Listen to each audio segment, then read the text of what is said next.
ഒരു പ്രത്യേക എക്സർസൈസ് ഉണ്ട്. ഇത് ഹൃദയത്തിന് ഏറ്റവും അപകടമാണ്. ഇത് ചെയ്യുന്ന സമയത്താണ് പലപ്പോഴും ജിമ്മിൽ ആളുകൾ കുഴഞ്ഞു വീണ് മരിക്കുന്നത്. ഇത് മാരത്തോൺ റണ്ണിംഗ് അല്ല, ക്രോസ് ഫിറ്റ് അല്ല, അതുപോലെ ഹിറ്റ് എക്സർസൈസ് ഒന്നുമല്ല. ഈ വ്യായാമം പല രീതിയിൽ ആളുകൾ ചെയ്യാറുണ്ട്. പക്ഷേ ആ ചെയ്യുന്ന സമയത്തുള്ള ഒരു പ്രത്യേക മിസ്റ്റേക്കാണ് ഇങ്ങനെ ഒരു ഡേഞ്ചർ അവസ്ഥയിലേക്ക് ഹൃദയത്തെ കൊണ്ടെത്തിക്കുന്നത്. നല്ല ഭാരം കൂടിയ റെസിസ്റ്റൻസ് ട്രെയിനിങ്, അതല്ലെങ്കിൽ ഐസോമെട്രിക് എക്സർസൈസ്, അതിൻ്റെ കൂടെ വൽസാൽവ മനോവർ എന്ന് പറയുന്ന ഒരു അവസ്ഥ കൂടി വരുമ്പോൾ, എന്ന് വെച്ചാൽ ശ്വാസം പിടിച്ചു വെക്കുന്ന ഒരു അവസ്ഥ, ഇത് സംഭവിക്കുമ്പോൾ ശരീരത്തിൽ ഞെട്ടിക്കുന്ന ഒരു അപകടാവസ്ഥ ഉണ്ടായി വരികയാണ്. ഈ അപകടാവസ്ഥയിൽ രക്തധമനികളിലുള്ള ബ്ലോക്ക്, പ്ലാക്ക് പൊട്ടിപ്പോകുന്നുണ്ട്. അതുപോലെ രക്തധമനികൾ ചുങ്ങുന്ന വാസോസ്പാസം സംഭവിക്കുന്നുണ്ട്. ഹൃദയത്തിലെ മിടിപ്പ് താളം തെറ്റുന്ന അരിത്മിയ ചിലപ്പോൾ ഉണ്ടാവാം. അതുപോലെ ശരീരത്തിന് മൊത്തമായിട്ടുള്ള ഒരു ബിപിയുടെ സ്ട്രെസ് കൂടുന്ന അവസ്ഥ വരാം. ഇത്രയൊക്കെ സംഭവിച്ചാൽ ആള് കുഴഞ്ഞു വീണ് മരിച്ചില്ലെങ്കിൽ അത്ഭുതമുള്ളൂ. ജിമ്മിൽ പോയവർക്കറിയാം, അവർ ചെയ്യുന്ന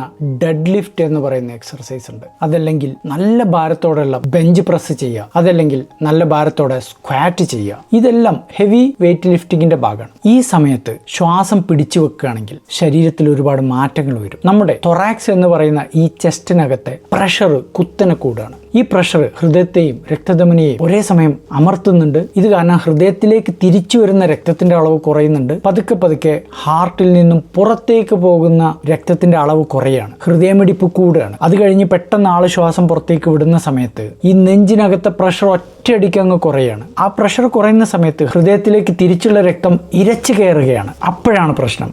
BP കുറച്ച് സെക്കൻഡുകൾ നേരത്തേക്കെങ്കിലും അമിതമായിട്ട് തന്നെ കൂടുകയാണ്. ഹൃദയത്തിന്റെ ഓക്സിജന്റെ ആവശ്യം കൂടി വരികയാണ്. ഇതെല്ലാം കൂടെ ഒരുമിച്ച് സംഭവിക്കുമ്പോൾ രക്തധമനികൾ പൊട്ടാൻ സാധ്യതയുണ്ട്, ഹാർട്ട് അറ്റാക്ക് വരാൻ സാധ്യതയുണ്ട്, കുഴഞ്ഞു വീണ് മരിക്കാൻ സാധ്യതയുണ്ട്. ഇനി നമ്മൾ അറിയേണ്ടത്, ഈ പറയുന്ന അവസ്ഥ ജിമ്മിൽ എക്സർസൈസ് സമയത്ത് മാത്രമാണോ വരിക? അല്ല. നമ്മൾ ചിലരൊക്കെ ഒരു കാറ് നിന്നാൽ ഉന്തി കൊടുക്കാറില്ലേ, ആ സമയത്ത് ഇത് സംഭവിക്കാം. പറമ്പിലിറങ്ങിയിട്ട് കുനിഞ്ഞിട്ട് ശ്വാസം പിടിച്ചിട്ട് ഭാരമുള്ള പണിയെടുക്കുമ്പോൾ ഇത് സംഭവിക്കാം. എന്തിനേറെ വീട്ടിലെ ഒരു വലിയ ഫർണിച്ചർ ഒറ്റയ്ക്ക് തള്ളാൻ ശ്രമിക്കുകയാണെങ്കിൽ ഇത് സംഭവിക്കാം. ഇതിൽ ഏറ്റവും പാരഡോക്സ് എന്താണെന്നറിയോ? എക്സർസൈസ് എന്ന് പറയുന്നത് നമ്മൾ മിതമായിട്ട് സ്ഥിരമായിട്ട് ചെയ്യുകയാണെങ്കിൽ തീർച്ചയായിട്ടും അത് ഹാർട്ടിന് വളരെ ബെനിഫിറ്റ് ആണ്. പക്ഷേ ഏതൊരാൾ അതികഠിനമായ രീതിയിൽ പെട്ടെന്നൊരു ദിവസം പോയിട്ട് എക്സർസൈസ് ചെയ്യുകയാണെങ്കിൽ അത് ഹാർട്ടിന് തീർച്ചയായിട്ടും ദോഷം ചെയ്യും. ഇനി ആരൊക്കെയാണ് എക്സർസൈസ് ചെയ്യുമ്പോൾ നന്നായിട്ട് ശ്രദ്ധിക്കേണ്ടത്? ഒരു 40 വയസ്സിന് ശേഷം നമ്മൾ ആദ്യമായിട്ട് പോയിട്ട് എക്സർസൈസ് ചെയ്യുകയാണെങ്കിൽ നന്നായിട്ട് കരുതണം. അതല്ലെങ്കിൽ ഷുഗറോ പ്രഷറോ കൊളസ്ട്രോളോ ഹൃദ്രോഗ പാരമ്പര്യമോ ഉള്ളവരും നന്നായിട്ട് കരുതണം. എക്സർസൈസ് ചെയ്യുമ്പോൾ നമ്മൾ നിർബന്ധമായിട്ടും ശ്രദ്ധിക്കേണ്ട കുറച്ച് കാര്യങ്ങളുണ്ട്. ശ്വാസം ഒരിക്കലും പിടിച്ചു വെക്കരുത്. ബ്രീത്ത്